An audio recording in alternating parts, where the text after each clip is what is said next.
This week on the Brody File, we're on the border. No, not Taco Bell.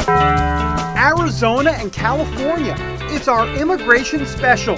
We're up close with agents on the front lines. It gives me a sense of accomplishment in trying to keep, the people out that are trying to do our country harm. Also, the compassionate side of the immigration debate. One-on-one with Jose, an illegal immigrant. I always read the Bible and pray. And I promised God, since I left Honduras, that if I made it to the U.S., well, I will dedicate myself to the things of the Lord. And Mike Huckabee waxes poetic about President Obama's immigration policy. You can't just open the gates and say, like Minnie Pearl, y'all come, which I think what we've done. I mean, Barack Obama has become the Minnie Pearl of immigration. Get ready, everybody. We're on the border. We're the Brody File. And we're next.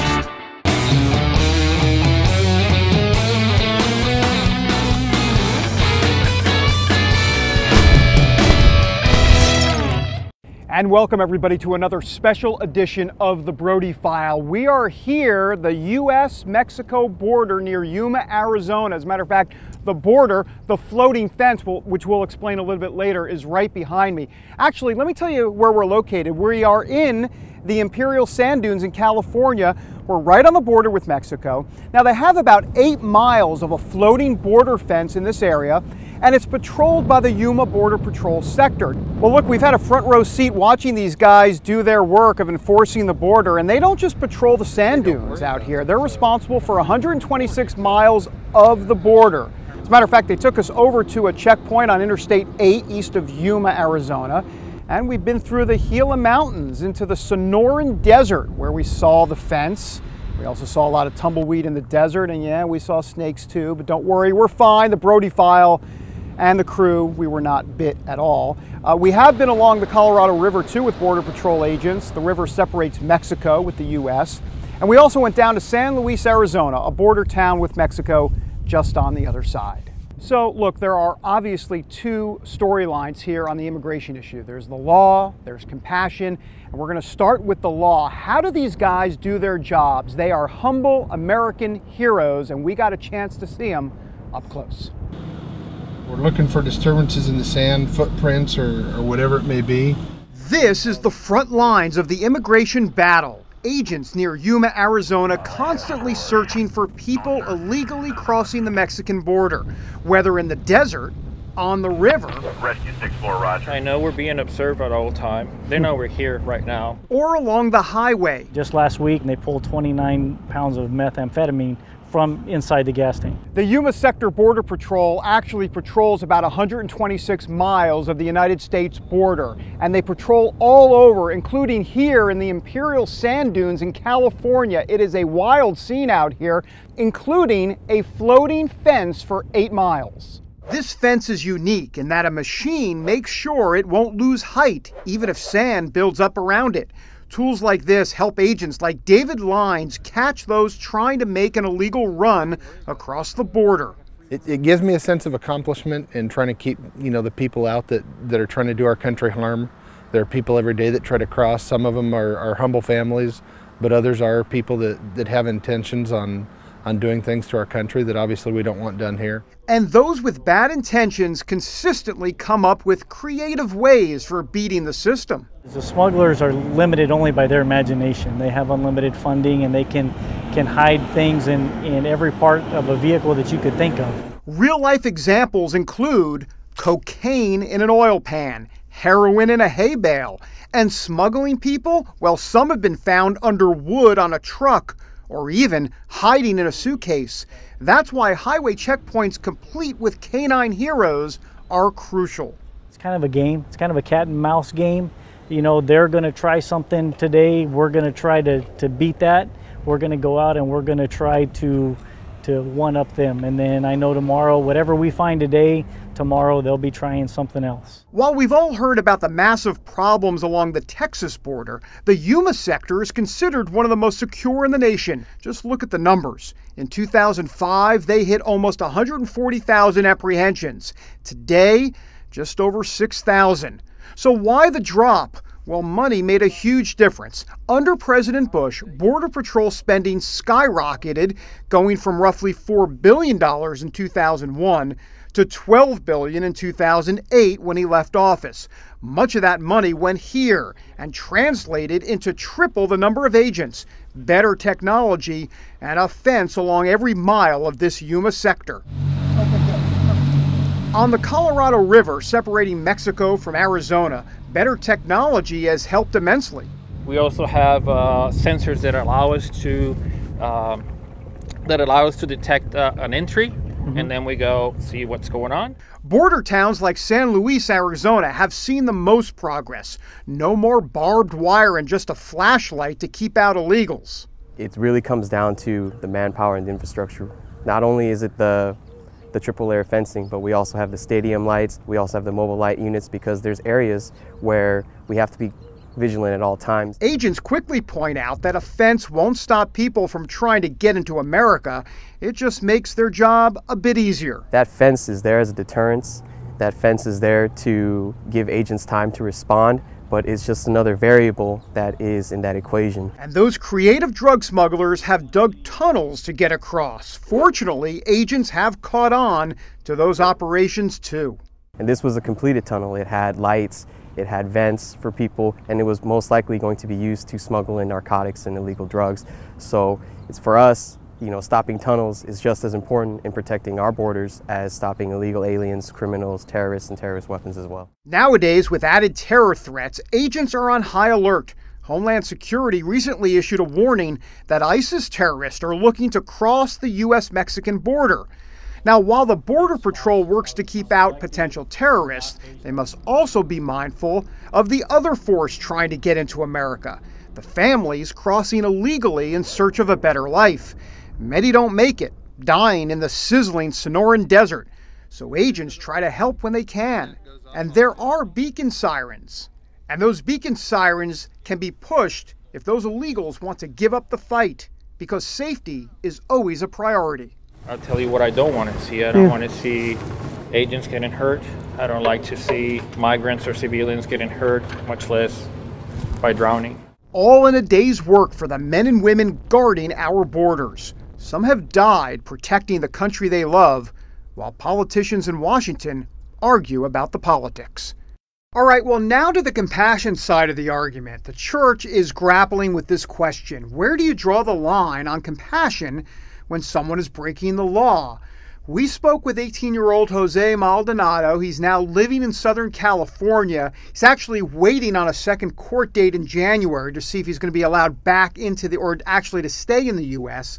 Last year, Jose said he traveled from his home in Honduras all the way up through Mexico, across the desert, into Texas.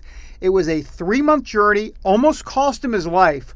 Jose had very little food and water with him, and he knew he couldn't survive on his own strength, and so that's when he said he cried out to God in the desert, literally. I always read the Bible and pray, and I promised God since I left Honduras that if I made it to the U.S., well, I will dedicate myself to the things of the Lord. Jose said his parents abandoned him at a young age. His grandparents actually raised him, but after they passed away in his teen years, Jose said he raised himself, and there's often no one to turn to for help except for gangs. So, as you can see, the compassion issue is not tidy. It's very complicated and a bit messy. We're going to have more on Jose in a future Brody File show. Look, some trivia here. Did you know, these sand dunes may look familiar. Star Wars, you've seen the movie, Return of the, how many millions of people, hundreds of millions have seen this movie, Return of the Jedi, filmed here in 1982, actually, right here in the sand dunes. We are told it was about 120, 125 degrees when they filmed. Craziness out here. By the way, we should also point out, the fence behind me, obviously Mexico on the other side. From this point to the interstate, roughly about 4 miles, and of course, that's when many of the illegal aliens can try and get that car ride, quote, out of town. And so, though it's only 4 miles, though 4 miles is still quite a distance, in the sand dunes out here, walking 4 miles in this sand, good luck. It's tough. All right, when we come back, we head to the Colorado River, and boy, our Border Patrol agents doing their job there as well. Look at that when we come back. And welcome back, everybody, to a special edition of the Brody File. We are on the Colorado River.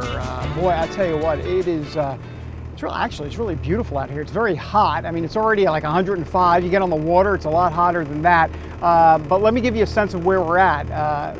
To my left is the state of Arizona, the United States. To my right is Mexico. And this is what the Border Patrol here is doing. They're actually patrolling these waters, about a mile, mile and a half or so of stretch of water, Colorado River, not very far at all to traverse between Mexico and Arizona. And we're gonna have more on that in the next segment. But first, I wanna bring in Jennifer Wishon, who's in Guatemala, actually, dealing a lot with the story down there about Central American kids trying to get up to the United States. We've heard all about them in the news. Jennifer, what do you have from down there? David, here in Central America, immigrating to the U.S. illegally is as ordinary as doing laundry. Here in Guatemala, people think nothing of waking up to learn their neighbor has left on their way to the U.S. There's no social safety net in Guatemala, so for people living in extreme poverty, the chance of being raped or even dying on their way to the United States is better than anything they have to look forward to here. Most Guatemalans are poor. It's that poverty and the violence it drives that motivates people to flee, even to send their kids to the U.S. alone. And everyone who leaves wants the same thing. A better future for them, to have what I never had since my childhood. Instead, this is where Honduran Benitez and her 2 children ended up. An immigration house like many dotted across Central America. She was on her way to the U.S., but the coyote, a guide who escorts people to the border for a steep fee, abandoned her in Guatemala with no money. I imagined it would be easy, since it's the first time I leave my country. I didn't even know the border between Honduras and Guatemala. I never imagined this would happen. I only had a bag with clothes for myself and my children and our documents. That's all. It's too dangerous for her children in Honduras. So she hopes to find a job in Guatemala and this winter, try again. Here's a typical women's room at the immigration house. There are 10 beds. Immigrants are allowed to stay here for about 2 weeks. And at this house, the need is so great, they're hoping to build a 3rd level. The number of kids and adults from Central America attempting to cross the border illegally has decreased. But as long as people here feel stuck in poverty and fear violence, David, they'll keep trying to get into the U.S. That's Jennifer Wishon down in Guatemala. All right, look, when we come back, we're going to still be here on the Colorado River with Border Patrol. As a matter of fact, we're going to talk to the vessel commander. Quite an interesting story and how they operate down here on the river. Back in a moment. And welcome back, everybody, to a special edition of the Brody File. We're decked out here on the Colorado River. Is this a great fashion statement or what? I think I'm going to use this in D.C. Steve, should I do that? I like the sunglasses too. Steve Jacoby, our photographer, saying, go with it, it works. All right, look, so we're on the Colorado River, and we talked to the vessel commander here in the Yuma sector of Border Patrol. His name is Tomas Diaz, and here's a little bit of our conversation about what they're doing here on the river. So what happens if someone, let's just say, for example, someone starts to swim across the border? You're going to what then at that point? Speed up? Well, you know, there are rules and laws that we need to follow. Okay. And basically, they need to do what it's called a significant entry. Mm-hmm. So there are treaties. Mm-hmm. And if somebody just comes from Mexico with a boat, just trying to have a good time or just fishing offshore, that's no problem. They need to make a significant entry into the country for us to act. So if someone does try to come across, what if they get to the other side? Then do you have to alert folks on the ground? Yes, well, we do have certain tactics, and we work as a team, and I believe that that's why we're successful. Mm-hmm. There's no superheroes here. Mm-hmm. We're humans, and not only do we see people trying to make a significant entry, this is an area for drug smuggling. How long of a stretch here are you patrolling? Okay, well, this area right here is roughly a mile, maybe 2 miles, and for us it's kind of a funnel that but we go beyond that. This is just the area. We do have a rock weir that we need to deploy a second vessel if we have any kind of activity beyond this area. Thank you for doing this. That is Tomas Diaz, here, the vessel commander on the Colorado River. We appreciate him quite a lot. All right, when we come back, we're heading about 30 minutes or so away from here down to San Luis, Arizona. More border control. It's an urban environment. We'll show it to you up close when we come back. And welcome back, everybody, to the special edition of the Brody File. We're here in San Luis, Arizona now. Behind me, across the border, you see the fence behind me. Across from me is San Luis, Mexico. Look, this was a hot spot for illegal aliens to come across the border. But since 2005, 2007, right around there when it was ground zero and a real problem here, since then the Yuma sector has really cleaned this place up. As a matter of fact, the whole sector had about 138,000 apprehension or border apprehensions back around that 2005 period or so. Now 6,000, that's right, 138,000. 7, 8, 9 years later, whatever it happens to be, 6,000. That's pretty amazing. A lot of them were, a lot of the illegal aliens coming through right here. Why was that exactly? Well, we're going to talk to Doug Choi, who gives us a little bit more insight as to what is happening in this area. Right now, we have a lot of infrastructure, a lot of manpower down there. Right now, we have as you can see, the triple layer fencing. We have the primary fence, the secondary fence, and the chain link fence. That is there to deter illegal aliens, and that's also there to make it difficult for them to come into the United States, and it gives agents time to react to, the illegal aliens attempting to enter into the United States and to be able to make that apprehension. This area right here, very close to residential areas, very close to shopping areas, so if illegal aliens make that entry here, it doesn't take a long time for them to make it into these areas, and then it becomes a lot more difficult for us to apprehend them. That is Doug Choi here on the Brody File. Look, before we head to break, I want to show you a little bit of this interview we did with Mike Huckabee. I did it for the One America News Network. As you know, I'm doing some interviews for them. We had a chance to speak to Huckabee about the immigration issue, and look, a lot of this and the problem for the Republicans is the messaging on the issue, and that's what Mike Huckabee and I discussed. I think we have to be clear that we're for the law, but we're not against people. And there's a way to balance that, and the way to balance it is to show that we have a real compassion for people, but yet we have also an extremely strong sense of what's right and what's wrong. We want people to do what's right, not just for our sake, but for their sake. We don't want people to come here who have to hide out the whole time they're here. It's not in their best interest. Some of them will be exploited economically. One of the things we need to say to people is, if you come here and you're living in the shadows, then really it's hard to protect you. It's hard to protect you with a fair wage. It's hard to protect you with fair benefits, with even with such things as workers' comp, things that a lot of Americans take for granted. They assume that if they get hurt on the job, or if they do a job, they're going to get paid what they were promised. A person who's here illegally, who are they going to complain to? Who are they going to say anything to? And so the exploitation of the illegals is something we ought to speak to. But we also have to speak to the fact that you can't just open the gates and say, like mini pearl, y'all come, which I think what we've done. I mean, Barack Obama has become the mini pearl of immigration. He might as well get the straw hat with the price tag on it and just sing the song, y'all come. And I think a lot of Americans are frustrated because, not that they're against immigrants, I don't think they are. They don't resent people coming. They resent people who didn't play by the rules. Mike Huckabee always putting it very succinctly and in a bless your heart sort of way. All right, when we come back, the oy vey moment of the week. It is an immigration special. You won't forget it. If you want to understand the war on terror, you must first understand the Muslim Brotherhood. Pick up my new book, The Brotherhood, America's Next Great Enemy. Available at Amazon.com, Barnes & Noble, and wherever books are sold from coast to coast. And welcome back, everybody, to the Brody File here in San Luis, Arizona on the U.S.-Mexico border. All right, time now. No matter what show it is, we always have time for this. It's the oy vey moment of the week.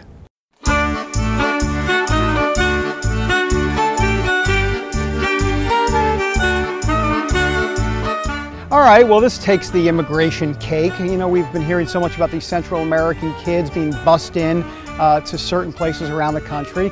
Well, Adam Quasman, a local politician up in the Phoenix area, saw this bus of children coming in near Phoenix, and he thought they were going to be Central American families, and he's out there protesting, and he's angry, and he's shouting, and whoops, it wasn't Central American children, it was just kids going to the local YMCA camp. Nice. Folks, that's an immigration oy vey moment of the week. He has since apologized, or we think he's apologized. Anyhow, definitely egg on the face. I believe that's what you said. Tracy Winborn, our producer, confirming you can say egg on the face. All right. Hey, look, that does it for us. But before we leave you, a couple things. First of all, we want to give you some sights and sounds, a little bit of our trip here in Arizona, California.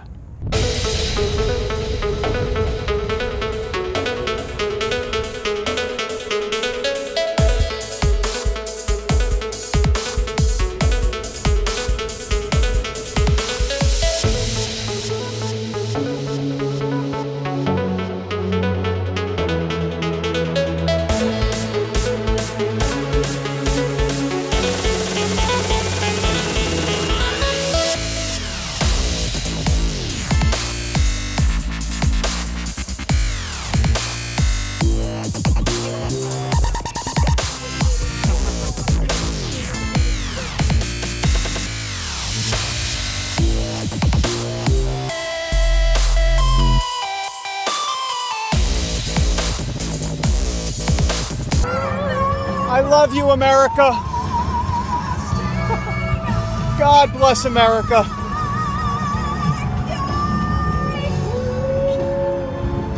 Dennis is getting a shot of my belly. Oh. Well, look, a big thank you to the Yuma Sector Border Patrol agents that we've been with. David, been fantastic. Leroy, Josh, Doug, the whole crew. We're on a first name basis with them, believe me. We've got nicknames for them. Now we don't have nicknames, but they've been great to the point where we feel like we're all just family, and we appreciate them, and boy, we appreciate what they're doing here on the United States-Mexico border. Until next time, everybody, we're back in the stuffy old studio in Washington next week. Until then, God bless. Have a great week.